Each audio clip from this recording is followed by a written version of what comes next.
आज का विषय है लीडरशिप।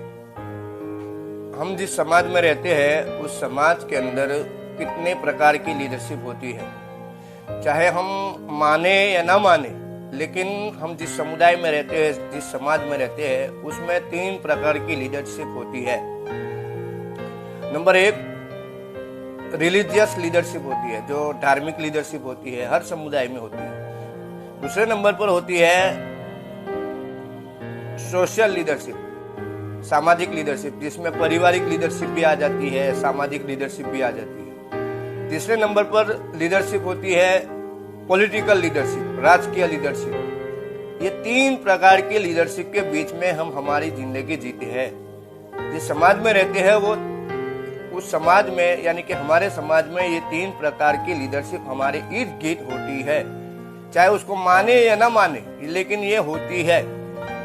अब इस विषय को समझाने की कोशिश इसलिए कर रहे हैं ताकि समाज में जिस तरह के नौजवानों के अंदर एक नई ऊर्जा पैदा हो रही है, कुछ करने की कोशिशें हो रही है, तो इस बीच में अगर नौजवानों के पास लीडरशिप को लेकर जानकारियां नहीं होगी तो बहुत सारी चीजें वो इधर उधर भटकते रहेंगे और अपना समय भी व्यर्थ करेंगे, और जितना वो इच्छा रखते हैं काम करने की, एनर्जी रखते हैं, वो एनर्जी धीरे धीरे खत्म हो जाएगी। तो इसी को समझने के लिए सबसे पहले हर नौजवान को ये समझना जरूरी है कि वो अपने आसपास की लीडरशिप के बारे में तफ्तीश करे।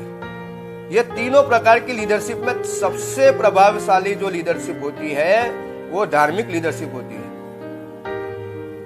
ये धार्मिक जो लीडरशिप होती है वो सबसे ज्यादा प्रभावशील होती है। इसको भी एक आपको अध्ययन करना चाहिए, अभ्यास करना चाहिए। अब एक विषय और जोड़ देना चाहता हूं कि चौथी जो लीडरशिप होती है, जो हालात के ऊपर कुदरत की तरफ से बनाई जाती है।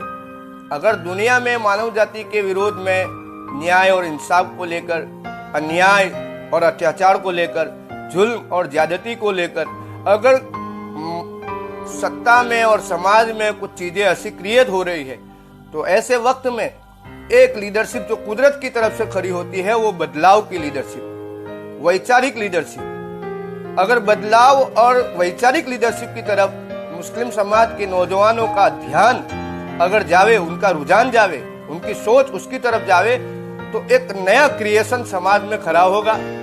और जो लोग तीनों प्रकार की लीडरशिप के दावे कर रहे हैं, इन तीनों प्रकार की लीडरशिप में जो भी अच्छाइयां होगी वो भी उनको समझ में आएगी, और जो उनकी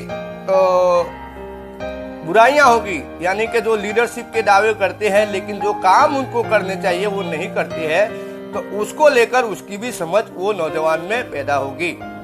आज का जो विषय है वो 3 सबसे पहले विषय को समझना जरूरी है कि हम जिस समाज में रहते हैं वो कितने प्रकार की लीडरशिप में रहते हैं। 3 प्रकार की, रिलीजियस, सोशल और पॉलिटिकल। और चौथे नंबर की जो होती है वो कुदरती होती है, वैचारिक बदलाव की लीडरशिप होती है, जिसको बनाया जाता है, जिसके लिए लगातार प्रयास किया जाता है। ये चौथी लीडरशिप के पीछे अगर नौजवानों का ध्यान केंद्रित हो, तवज्जो हो, उनकी सोच बने, तो समाज में एक नया परिवर्तन, नई बदलाव की तरफ समाज और नई एक रेखाएं बनाने में हम लोग सफल हो सकते हैं। इसी बात को कहकर मैं अपनी बात को खत्म कर रहा हूं। मुझे आशा है कि आपने मेरी बात को अच्छे से समझ लिया।